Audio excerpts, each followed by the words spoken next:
beribadah, saya akan melakukan persiapan dan saat teduh sebelum ibadah dimulai.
Tuhan itu baik dan benar. Sebab itu ia menunjukkan jalan kepada orang yang sesat. Ia membimbing orang-orang yang rendah hati menurut hukum. Dan ia mengajarkan jalannya kepada orang-orang yang rendah hati.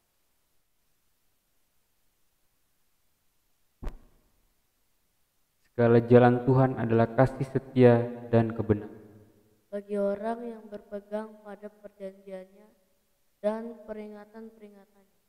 Oleh karena namamu ya Tuhan, Ampunilah kesalahanku, sebab besar kesalahan itu. siapakah orang yang takut akan Tuhan? Kepadanya Tuhan menunjukkan jalan yang harus dipilihnya. Orang itu sendiri akan menetap dalam kebahagiaan. dan anak cucunya akan mewarisi bumi. Kita nyanyi Kidung Jemaat 149 bait yang ketiga.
Kita akan masuk ke dalam pemberitaan firman. Kita siapkan Alkitab kita dari Nahum pasal 3 ayat 1 sampai dengan 19. Sebelumnya mari kita berdoa bersama. Ya Bapa yang berkata dalam kerajaan surga, yang kami sembah dalam nama anak-Mu Tuhan Yesus Kristus, kami saat ini akan merenungkan firman-Mu ya Bapa. Urapi kami, kiranya apa yang kami baca dan kami renungkan itu semua berkenan di hadapan. Hanya di dalam anak-Mu Tuhan Yesus Kristus kami berdoa. Amin. Kitab Nahum Perjanjian Lama, kitab Nahum pasal 3 ayat 1 sampai dengan 19 yang saya akan baca kita akan baca secara bergantian. Saya yang ganjil, yang lain yang genap. Kemudian di ayat yang terakhir kita akan bersama. Kita mulai. Hukuman atas Niniwe. Celakalah kota penumpah darah itu. Seluruhnya dusta belaka, penuh dengan perampasan dan tidak henti-hentinya penerkaman. Dengar lutut cambuk dan derik-derik roda. Dengar kuda lari menderak dan kereta meloncat-loncat. Pasukan berkuda menyerang, pedang bernyala-nyala dan tombak berkilat-kilat. Banyak yang mati terbunuh dan bangkai bertimbun-timbun. Tidak habis-habisnya mayat-mayat. Orang tersandung jatuh pada mayat-mayat. Semuanya karena banyaknya persundalan si perempuan sundal yang cantik parasnya dan ahli dalam sihir, yang memperdayakan bangsa-bangsa dengan persundalannya dan kaum-kaum dengan sihir. Lihat, aku akan menjadi lawan. Demikianlah firman Tuhan semesta alam. Aku akan mengangkat ujung kainmu sampai ke mukamu, dan akan memperlihatkan auratmu kepada bangsa-bangsa dan kemaluanmu kepada kerajaan-kerajaan. Aku akan melemparkan bara keji ke atasmu, akan menghina engkau dan akan membuat engkau menjadi tontonan. Maka semua orang yang melihat engkau akan lari meninggalkan engkau serta berkata, Niniwe sudah rusak. Siapakah yang meratapi dia? Dari manakah aku akan mencari penghibur-penghibur untuk dia? Adakah kau lebih baik dari kota dewa yang letak di tempat air sekelilingmu? Kau tengok kota dan Ethiopia adalah kekuatannya, juga Mesir dengan tidak terbatas. Kut dan orang-orang Libya adalah pembantunya. tetapi dia sendiri pun terpaksa pergi ke dalam pembuangan, terpaksa masuk ke dalam oase, bayi-bayi pun di ujung jalan, dan tentang semua orangnya yang dihormati dibuang undi, dan semua pembesarnya dibelenggu. Engkau pun akan menjadi mabuk, akan menjadi tidak berdaya. Engkau pun akan mencari tempat perlindungan terhadap musuh. Segala kubumu adalah seperti pohon ara, dengan buah ara yang masak duluan. Jika diayunkan, maka jatuhlah buahnya ke dalam mulut orang yang hendak makannya. Sesungguhnya laskar yang di tengah-tengahmu itu adalah perempuan-perempuan. Pintu-pintu gerbang negerimu terbuka lebar-lebar untuk musuh. Api telah memakan habis palang pintumu. Timbalah air menghadap pengepungan, perkuatlah kubu-kubu, pijaklah lumpur, injaklah tanah liat, tegaklah ancur batu-batu. Di sana api akan memakan engkau habis, pedang akan membabat engkau, akan memakan engkau seperti belalang pelompat. Sekalipun engkau berjumlah besar seperti belalang pelompat, berjumlah besar seperti belalang pindahan. Sekalipun kau perbanyak orang-orang dagangmu, lebih dari bintang-bintang di langit, seperti belalang melompat mengembangkan sayap dan terbang menghadap.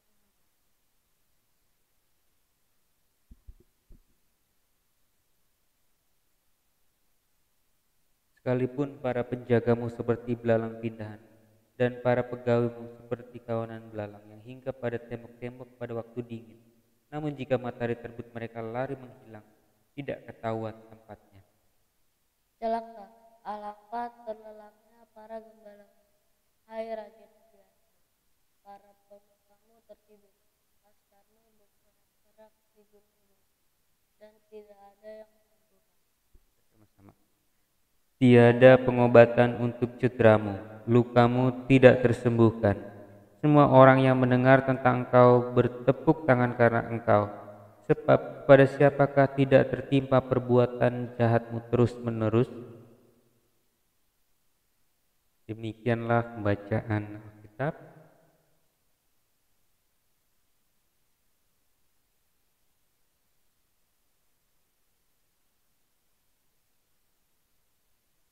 Dari renungan pada malam hari ini, Nahum 3 ayat 1-13 untuk Rabu tanggal 25 Maret tahun 2020 ini itu memiliki tema yaitu menerima anugerah Allah seutuhnya. Masih banyak orang Kristen yang berpikiran bahwa berkat itu hanya sekedar materi atau pemulihan atas suatu keadaan. Padahal berkat itu terkait anugerah Allah yang memberikan segalanya, tak terbatas keinginan dan keadaan manusia. Memandang berkat itu harus seimbang. Berkat yang membuat suasana senang maupun berkat di saat mengalami kesusahan. Dari sini maka kita bisa merefleksikan firman Allah yang mengandung penghukuman. Kesannya sih memang kayaknya sih Allah sangat keji. Kepada para nabi juga Nahum Allah menyiarkan penghukuman. Teks pada malam hari ini mengajarkan bahwa penghukuman Allah jangan dilihat sebagai kebencian, tetapi sebagai anugerah Allah yang sedang memulihkan. Penghukuman Allah menurut Nahum harus kita pahami sebagai bentuk ketidaksepakatan Allah dengan tindakan manusia yang menghalalkan kekerasan, kebohongan, serta tipu muslihat di ayat yang 1 sampai dengan 4. Allah tidak pernah bersepakat dengan segala keputusan manusia yang tidak baik, tipu muslihat dan suka memperdaya sesamanya. Jika Allah tidak bersepakat dengan segala perbuatan yang tidak baik, maka Allah mengambil langkah pemulihan, meluruskan yang bengkok. Itulah yang dibahasakan sebagai penghukuman.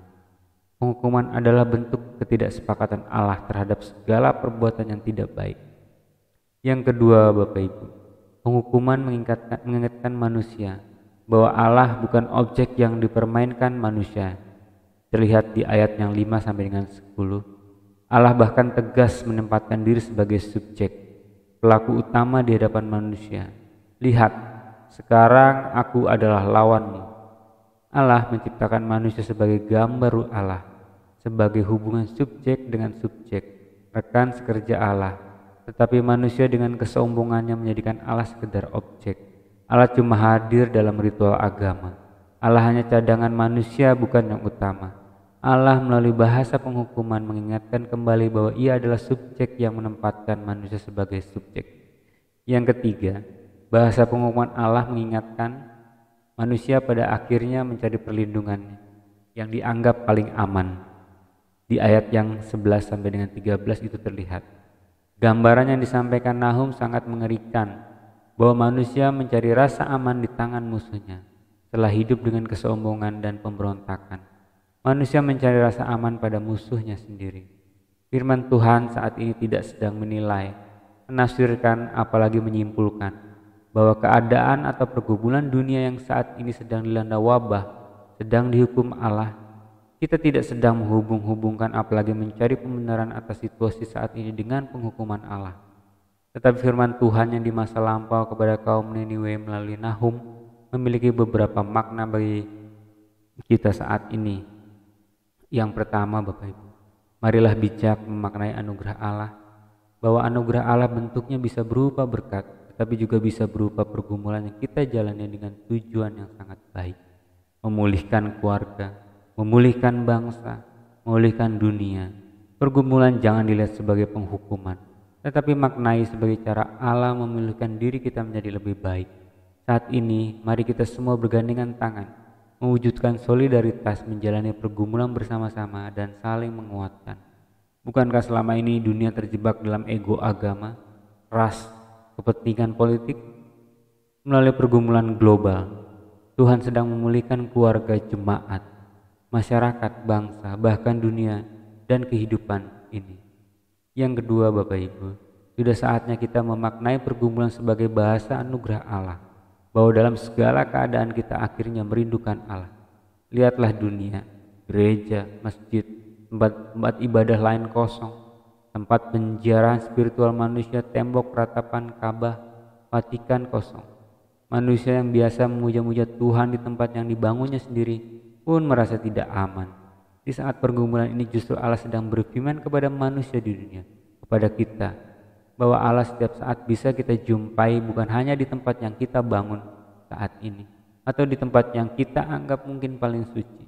Allah setiap saat bisa kita jumpai, bahkan dalam kesendirian. Kita mencari Allah secara pribadi dan Dia hadir bagi kita di segala waktu dan tempat. Yang ketiga, Bapak Ibu, pergumulan bersama saat ini merupakan saat yang tepat orang tua bersama anak-anak, keluarga, belajar bersama di rumah. Terlebih lagi, terkhusus lagi tentang anugerah Allah, bahwa Allah adalah rekan sahabat yang selalu hadir dalam hidup kita.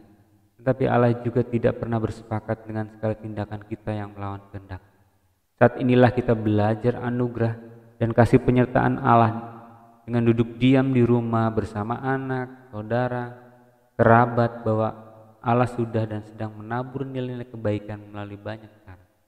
Sudah saatnya bersama keluarga kita mempercakapkan firman-Nya dan berdoa. Bukankah selama ini hampir jarang keluarga-keluarga Kristen duduk dan mempercakapkan firman Tuhan bersama? Kita lihat saat ini ya, orang lebih suka berjam-jam lama di depan handphone, main WhatsApp dan sebagainya. Inilah saat yang tepat kita mengajar anak-anak tentang nilai-nilai kebaikan, bahwa manusia tidak akan bisa hidup baik dengan egonya. Saat yang tepat juga kita yang saat ini duduk diam di rumah, membawa pergumulan dokter, para medis, pekerja di rumah sakit, baik di pemerintahan pusat dan daerah, serta keluarga dan pasien yang terkena wabah, juga mereka yang karena kondisinya harus bekerja di luar rumah. Hargailah Bapak Ibu. Kita tidak boleh menghakimi sesama manusia, Bapak Ibu. Dan semua ini adalah pergumulan kita. Jadi mungkin Tuhan juga sedang memberi pelajaran pada kita, Bapak Ibu. Nah, ini ada renungan dalam bentuk pertanyaan untuk dipercakapkan dalam keluarga. Yang pertama, apa pandangan kita tentang penghukuman Allah? Mengapa sih sampai terjadi penghukuman di Niniwe? Yang kedua, dalam konteks sekarang kita sedang mengalami wabah pandemik corona baik di Indonesia maupun di seluruh dunia? Apakah kita melihat sebagai hukuman Allah? Yang ketiga, apa yang bisa kita ambil dari persoalan saat ini? Ketika ketakutan, kekhawatiran, kepanikan menggunung, apa yang bisa kita lakukan bersama keluarga?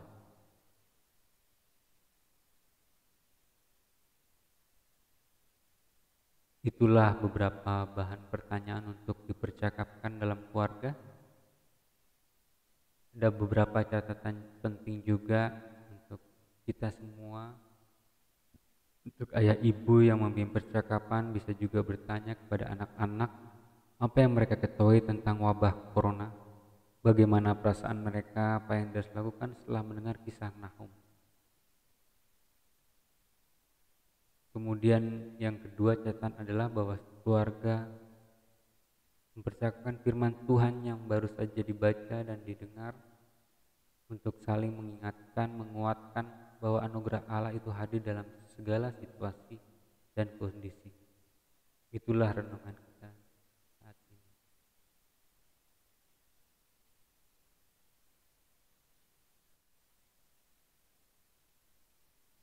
Kita akan merespon renungan kita pada malam ini dengan menyanyi dari Kidung Jemaat 40, Ajaib Benar Anugerah.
Marilah kita mengucap syukur kepada Tuhan dengan memberi persembahan kepadanya. Dengarlah nas Alkitab dari Amsal pasal 3 ayat 9 sampai dengan 10. Muliakanlah Tuhan dengan hartamu dan dengan hasil pertama dari segala penghasilanmu.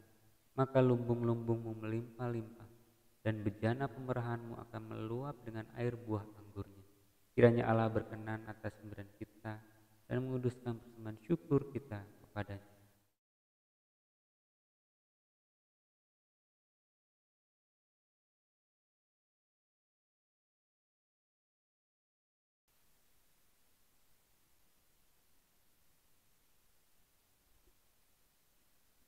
Kita bakti 79 bait yang 1 sampai dengan yang ketiga.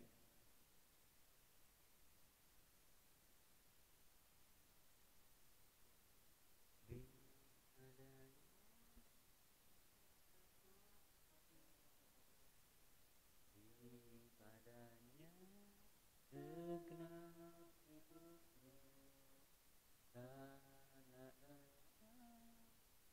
kepunyaannya dan ia pun Tuhanmu. Padanya karena engkau kepunyaannya dan ia pun padanya senap waktumu, beri padanya genap kasihmu, karena engkau kepunyaannya dan ia pun Tuhanmu. Kita akan mendoakan persembahan kita berdoa.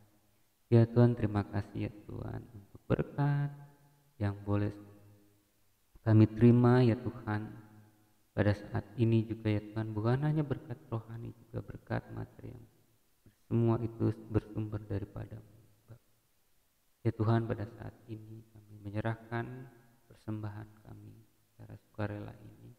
Kiranya Tuhan berkenan memberkati, menguduskan persembahan ini sehingga bisa bermanfaat bagi pelayanan kasihan dan keadilan bagi jemaat dan gereja-Mu di segala tempat. Inilah doa kami ya Tuhan, di dalam nama anak-Mu Tuhan Yesus Kristus kami menyerahkan persembahan ini. Amin.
Arahkan hati dan pikiranmu kepada Tuhan, serta terimalah berkat-Nya. Semoga Allah sumber pengharapan memenuhi kamu dengan segala sukacita dan damai sejahtera dalam iman kamu, supaya oleh kekuatan Roh Kudus kamu berlimpah-limpah dalam pengharapan.